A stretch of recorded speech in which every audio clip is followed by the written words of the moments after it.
आज 390 जी मतं आहे, ही 90 चांगली मतं आहेत.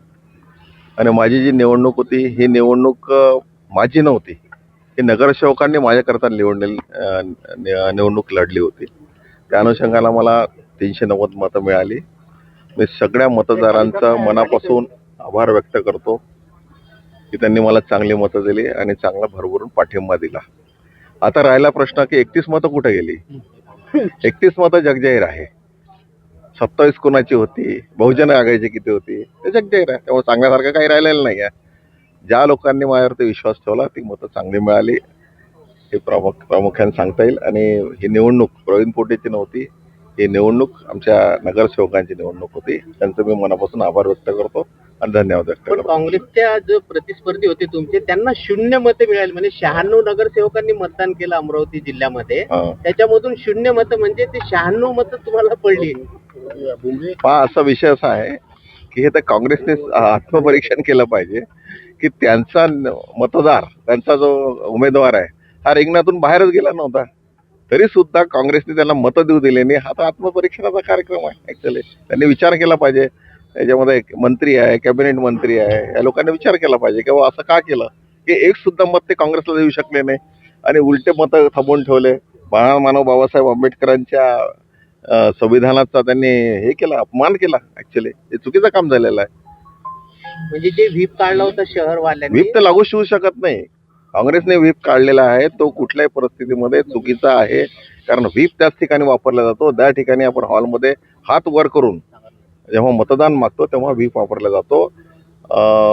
जे मतं जे आपण हे करतो काय म्हणतात त्याला, आतमध्ये म्हणजे न दाखवता गुप्त मतदान करतो, त्या मतदानामध्ये व्हीप लागूच होऊ शकत नाही, शक्यच नाही आहे. काँग्रेस पण त्यांनी स्वतः दाखवून दिले की काँग्रेस हे त्याच्या म्हणजे त्याच्या जो कॅन्डिडेट आहे त्याला मतं देऊ शकत नाही. त्यांनी प्रामुख्याने दाखवून दिलेलं आहे. काँग्रेसचा दुसरा माधवकडे नाही असं म्हणता येणार नाही. पहा, विषय माझ्या हाती नाही. शेवटी आमची नगरसेवक मंडळी आहे त्यांच्या हाती आहे. त्यांनी काय करावं हा त्यांचा विषय आहे. कारण मी सातत्याने 2012 पासून सगळ्या नगरसेवकांच्या कॉन्टॅक्टमध्ये आहे. सगळ्यांचे रिलेशन्स आहे, फॅमिली मेंबर्स म्हणून मी ते मला ट्रीट करतात, मी त्यांना ट्रीट करतो. त्यामुळे हा माझा विजय आहे.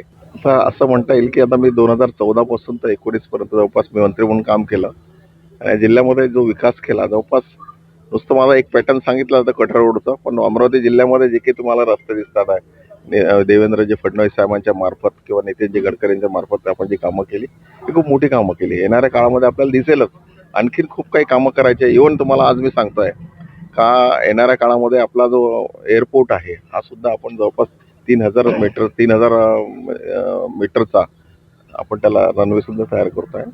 MIDC मध्ये बरीच काही महत्वाची कामं आहेत. शेतकऱ्यांना पाण्याचा प्रश्न असेल, इलेक्ट्रिकचा प्रश्न असेल, लोकांचा मजुरीचा प्रश्न असेल किंवा बेरोजगारांना हाताला मदतीचा असेल, त्याला रोजगार मिळाला पाहिजे, अशी अनेक महत्वाची कामं आपण यावेळेस करणार आहे. मंत्रिपदाचा अनुभव आणि दुसऱ्यांदा हॅट्रिक मारली असता तर पालकमंत्री पद काही आपले मिळेल.